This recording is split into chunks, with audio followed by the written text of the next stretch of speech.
ప్రభు అయిన యేసుక్రీస్తు నామానికి మహిమ కలుగును గాక. ప్రభు నామములో అందరికీ వందనాలండి. అందరు బాగున్నారా? ఈ యొక్క సమయంలో దేవుని యొక్క ఒక వాగ్దానాన్ని, దేవుని మాటను మీతో పంచుకుంటా ఉన్నాను.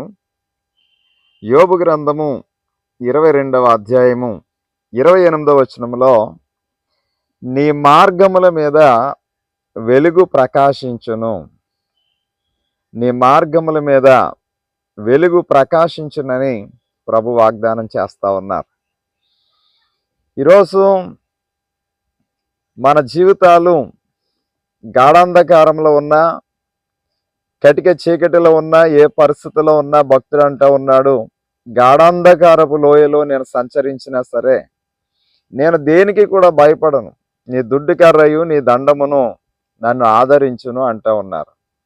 ఈరోజు నీ మార్గంలో ఒకవేళ చీకటి కానీ, గాఢాంధకారం కానీ, కటిక చీకటి కానీ ఏది ఏలుబడి చేస్తా ఉన్నా, ఒకవేళ నీ వెళుతున్న మార్గము ఏ పరిస్థితిలో వెళుతూ ఉన్నదో, ఏ మార్గంలో వెళుతూ ఉన్నామో అర్థము కాని పరిస్థితిలో ఉన్నప్పటికీ యోబు గారు కూడా ఇలాగే అంటూ ఉన్నారు, నేను వెళ్ళుచున్న మార్గము ఆయనకు మాత్రమే తెలియను, నేను వెళ్ళే మార్గము ఆయనకు మాత్రమే తెలియను. ఈరోజు మనం వెళుతున్న మార్గము మనకే అర్థము కాని పరిస్థితి కావచ్చు. మనం ఏ పరిస్థితిలో ఉన్నా, లేకపోతే ఏ మార్గంలో వెళుతున్నామో, ఏమి చేస్తూ ఉన్నామో తెలియని పరిస్థితులు ఉండవచ్చు, కానీ నీ వెళుతున్న మార్గము ఆయనకు మాత్రమే తెలుసు. వాక్యం చెప్తా ఉంది, నీ మార్గమును యెహోవాకు అప్పగించుము, నీవు ఆయన నమ్ముకునుము, నీవు ఆయన మౌనముగా ఉన్నట్లయితే, ఆయన సన్నిధిలో నీవు నీ మార్గాన్ని ప్రభువుకు అప్పగించినట్లయితే, ఒకవేళ ఏ పరిస్థితిలో ఉన్నా నీ మార్గము మీద ఆయన వెలుగు ప్రకాశిస్తుంది. దేవునికి స్తోత్రం.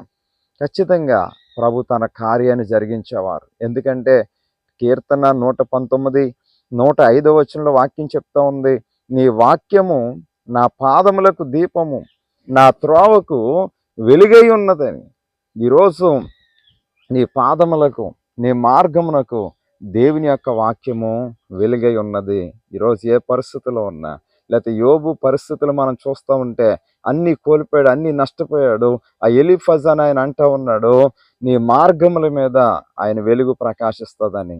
అలాగే యోబు గారు అంటూ ఉన్నారు, నేను వెళ్ళే మార్గము ఆయనకు మాత్రమే తెలియను. ఈరోజు నువ్వు వెళుతున్న మార్గం మీద దేవుని యొక్క వెలుగు ప్రకాశించబోతా ఉంది. లెమ్ము, త్యాజరిల్లము, నీకు వెలుగు వచ్చి ఉన్నది.